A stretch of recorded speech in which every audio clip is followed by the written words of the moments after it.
Hello, Namaskar. I am N. Ram, and today I will tell you about the author, introduction, and main points of the lesson Indigo, Class 12th, written by Louis Fisher. About the author Louis Fisher, 1896 to 1970, was born in Philadelphia. He served as a volunteer in the British Army between 1918 and 1920. Fisher made a career as a journalist and wrote for the New York Times, the Saturday Review, and for European and Asian publications. He was also a member of the faculty at Princeton University. The lesson Indigo is an excerpt from his book The Life of Mahatma Gandhi. Introduction. In this lesson, Louis Fisher describes how Mahatma Gandhi took an interest in the poor peasants of Champaran in 1916. Sharecroppers of Champaran were forced to grow indigo according to an old agreement. The cruel and cunning landlords extorted money from the poor and illiterate peasants. They made them sign a new agreement. They wanted more money for freeing their land. Gandhi's long and heroic struggle ended with the victory of civil disobedience. The English landlords were compelled to return 25% of the money they had extorted from the poor sharecroppers. Gandhi in Lucknow, December 1916. During annual convention of the Indian National Congress Party, a peasant came to meet him. Looking like any other peasant in India, he was Rajkumar Shukla. He had come from Champaran to complain about the injustice of the landlord system in Bihar. Probably somebody had told him to speak Gandhi. He was illiterate but resolute. Gandhi told that he had an appointment in Kanpur and he also had to go in other parts of India. Shukla accompanied him everywhere. Shukla followed him to the ashram near Ahmedabad. For weeks he never left his side and begged to fix a date. Impressed by his tenacity and story, Gandhi said, I have to be in Calcutta on such and such a date. Come there and meet me and take me from there. Shukla met him in Calcutta on the appointed date. When Gandhi was free, both boarded in a train for the city of Patna. Shukla led him to the house of a famous lawyer, Rajendra Prasad. Rajendra Prasad was out of town. His servants knew Shukla as a poor yeoman who pestered their master to help the indigo sharecroppers. Gandhi was treated as poor peasant. The servants let Gandhi stay on the ground with his companion. Gandhi was even not permitted to draw water from the well, lest drops from his bucket pollute the entire source. Gandhi decided to go to Muzaffarpur, which was en route to Champaran, to obtain more complete information about conditions that Shukla was capable of imparting.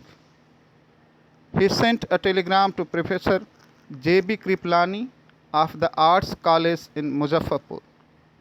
Professor Kriplani received him at the station on 15th April 1917 at midnight.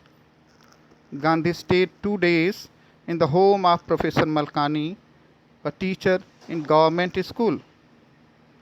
It was an extraordinary thing in those days for a government professor to have a man like Gandhi.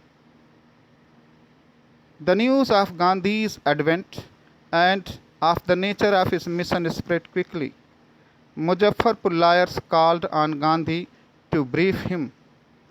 They frequently represented peasants group in courts.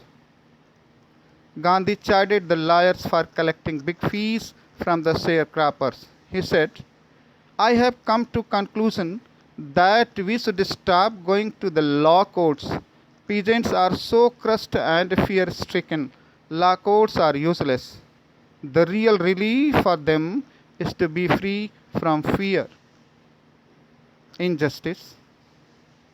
The chief commercial crop was indigo. As per the long-term contract, the landlords compelled all the tenants to plant 3/28 or 15% of holding with indigo and surrender the entire indigo harvest as rent. Presently, the landlords learned that Germany had developed a synthetic indigo. They thereupon obtained agreements from the sharecroppers to pay them compensation for being released from the 15% arrangement. The sharecropping arrangement was irksome to the peasants, so many of them signed willingly. Those who resisted engaged the lawyers. Meanwhile, the information about the synthetic indigo reached the illiterate peasants and they wanted their money back. And Gandhiji reached there at this point. Gandhi began trying to get the fact. The secretary of British Landlords Association did not give information to an outsider. Now, Gandhiji was treated in his own country as outsider by the Britishers. The commissioner of the Tirhut division advised him to leave Tirhut, but Gandhi did not. Instead, he proceeded to Motihari. At the railway station, a vast multitude greeted Gandhiji. He received a message that a peasant had been maltreated in a nearby village. Gandhi decided to go there and see. And when the next morning he started out on the back of an elephant, the police superintendent's messenger overtook him and ordered him to return and drove him home and gave him an official notice to quit Champaran immediately.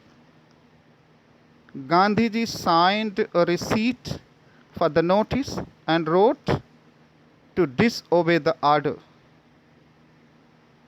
In consequence, he received a summon to appear in the court the next day. All night he remained awake and called Rajendra Prasad with influential friends, sent instructions to ashram. He wired a full report to the viceroy. And next morning, the city of Motihari was black with peasants.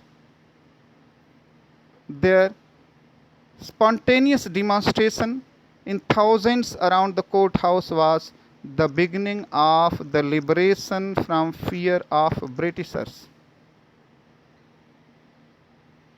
And peasants from different parts of Bihar started demonstration around the courthouse.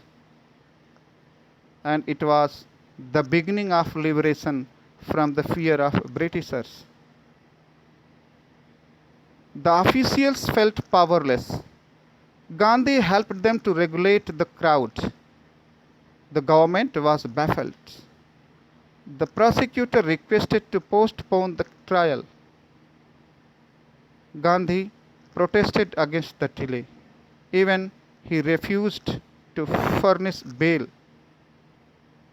The judge could not deliver the judgment for several days, but he allowed Gandhiji to remain at liberty.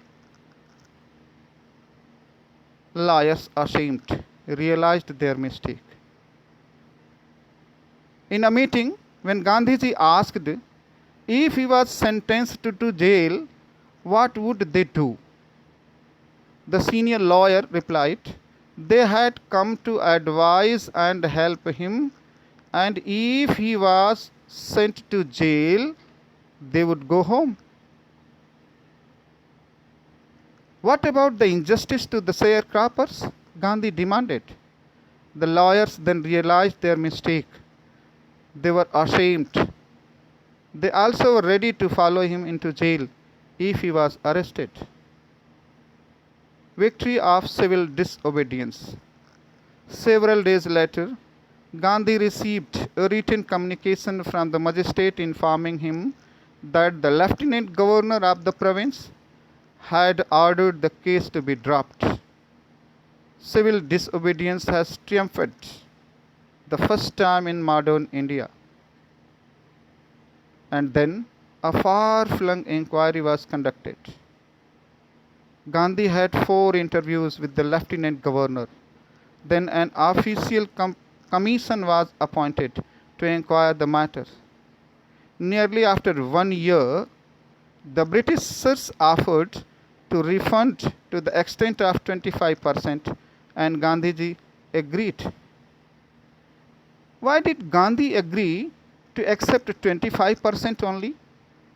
In reply, he explained, the amount of the refund was less important than the fact that the landlords had been obliged to surrender part of money and with the part of their prestige. Now, the peasant saw that he had rights and defenders. He learned courage. Now, some important questions. Why was Rajkumar Shukla considered as resolute? Question 2. Why did Gandhi chide the lawyers? Question 3. How was Gandhi able to influence lawyers? Give example from the lesson. Question 4. Why was Gandhi not permitted to draw water from the well by the servants of Rajendra Prasad? And question 5. Why did Gandhi agree to a settlement of 25% refund to the farmers? The rest in the next part. Thank you.